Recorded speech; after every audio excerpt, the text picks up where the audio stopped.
When someone's talking about their keto diet, but you know that carbs are the primary source of energy for your brain and body. Your brain needs the equivalent of 8 pieces of bread a day to function optimally. But guess what? There's also carbs in fruits and vegetables. But you just choose to ignore that, huh? What's going on, Matachodes? It's your boy Long Neil, back again with another new video. And in today's video, we're going over the hot post from r/FatLogic. Let's get into it. If you're ever thinking of trying to lose weight for any reason at all, please know this. We just don't have any safe or permanent way to shrink people's bodies. Weight loss efforts almost always lead to weight cycling, which is a health risk in and of itself, regardless of BMI. Actually, we do have a safe and permanent way to shrink people's bodies for good. It's called don't eat more calories than you burn. What do you know? Embarrassingly, I am starting to have trouble wiping myself because I have gained so much weight and I don't know what to do about it. Here's a thought. You could just lose weight. Okay, let's see what your excuse is. So much science around weight is bogus and intentional weight loss isn't viable. So what am I supposed to do? I cannot do surgery. I am too scared.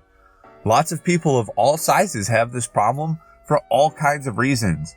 And there is a simple and easy accessibility solution. I'm assuming this isn't about to say weight loss. It's called a bidet attachment for your toilet. Everyone should have one. It is the best. I have this one, based on the recommendation of this person. There are lots of expensive options on Amazon as well. Links some other options. You can also find tools to help with all kinds of fat hygiene needs, from long-handled body washers to long-handled toenail clippers to foot scrubbers and on and on and on. So please don't be ashamed to buy the tools you need to care for your body, no matter its size or your abilities. You don't need to starve yourself or mutilate your digestive organs. You just need a little help adapting to your new mobility and abilities. This is the worst kind of logic. Yeah, let's just cope with all of our new problems instead of, try to solve them by losing weight. Nah, that's way too hard. I'd rather just buy $2,000 worth of new items. 6 alternatives to stepping on your scale. 1. Hide it in the back of your closet. 2. Cover readout screen with affirmations. 3. Throw it in the garbage. 4. Ship it to someone you hate. 5. Run over it repeatedly with your car. 6. Smash it aggressively with a baseball bat. Why do you even have a scale in the first place if you're just gonna wreck it? I don't understand this. Like what, you got a scale when you were skinny and now you're fat and you can't even bear to step on the scale, so you're just gonna wreck it. Yeah, good idea. Hi, obese is a pseudoscientific hate term designed to unnecessarily pathologize bodies that are perfectly fine to fuel the $66 billion weight loss industry and to disproportionately impact and control women by reinforcing narratives that reduce our worth to our bodies. How there are people still following me and chiming in toxic stuff like this is totally beyond me. I say this like once a week at least. Another person offended by reality and trying to tie an anti-capitalism feminist narrative into their misguided activism. I couldn't have said that better myself. We all need to stop mistaking thinness for health. Okay, so this is kind of true because there are people that are anorexic and are way too thin and therefore not healthy. But I think that's not what you meant. I think you just meant being in shape isn't healthy. And in which case, you're definitely wrong. Many things might be easier in a thinner body, but when that thinner body requires sacrificing your mental well-being and quality of life, is it worth the sacrifice? Being in a thinner body can make life easier, but for the vast majority of people, achieving and maintaining a thin body is anything but easy. Yeah, especially when you're eating a dozen donuts a day and not exercising at all. For many people, it becomes a full-time job and requires obsessive attention to food and their body. It means anxiety and stress around eating, compulsive weighing, and foregoing social activities.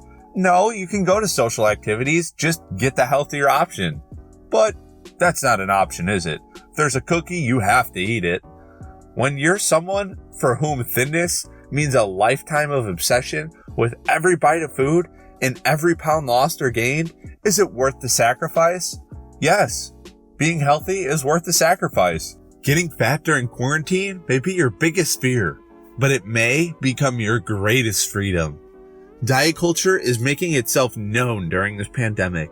Many people are posting about fears of weight gain, and weight stigma is showing up everywhere, as it always does. But something about seeing how it's showing up during this pandemic is even more upsetting and even more of a reminder how pervasive it is. The possibility of weight gain during quarantine is always presented as something to be terrified of and avoided at all costs. But that is a limiting and fat-phobic story that's being told. No, some people just appreciate their health, and it's really taking a toll on them to not be able to go to the gym because that affects their health. Let's continue. What's being left out is the freedom that comes from allowing our bodies to just be, to stop trying to control them, to stop fearing fatness, to allow for softness. There is freedom in trusting yourself and your body. There's freedom in unconditional permission to eat.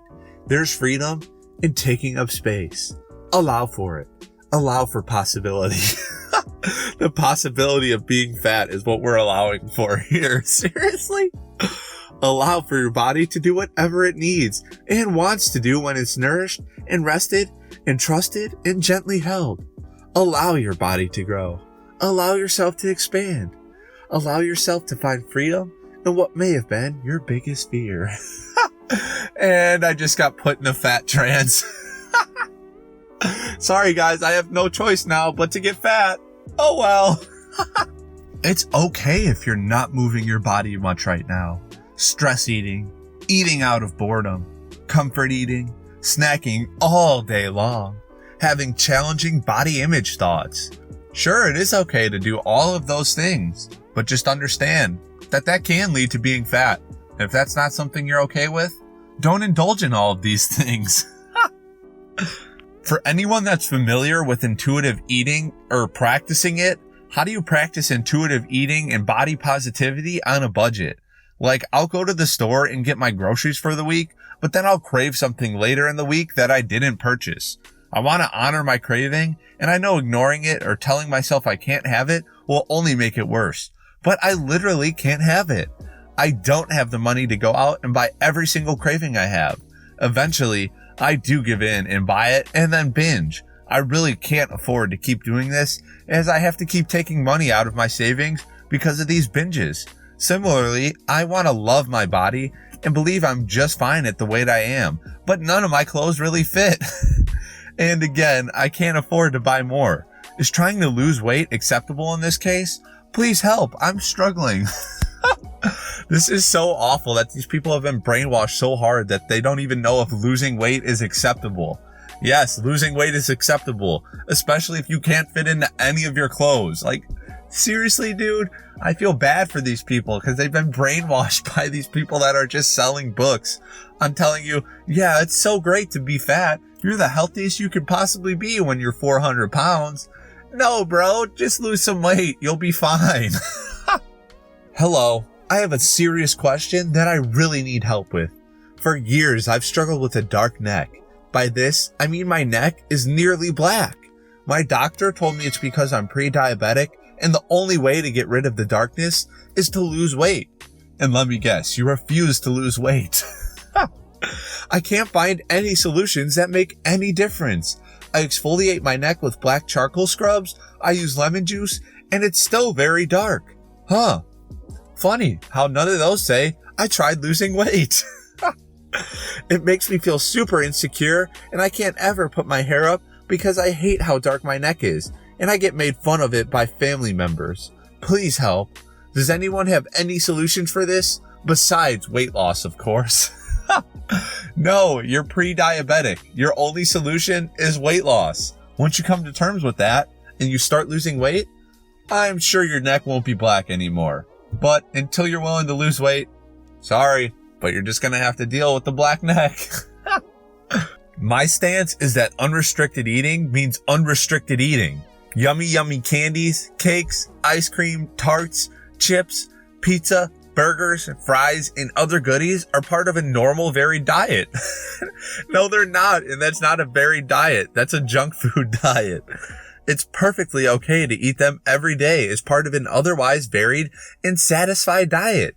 It is nothing but cultural biases like classism and racism that vilify such foods. What? How does racism come into play here? It's even wrong to claim that they don't have any nutrients, though I also don't believe in analyzing our foods in that way, so I won't indulge that aspect of your question any further, beyond pointing out that it is incorrect.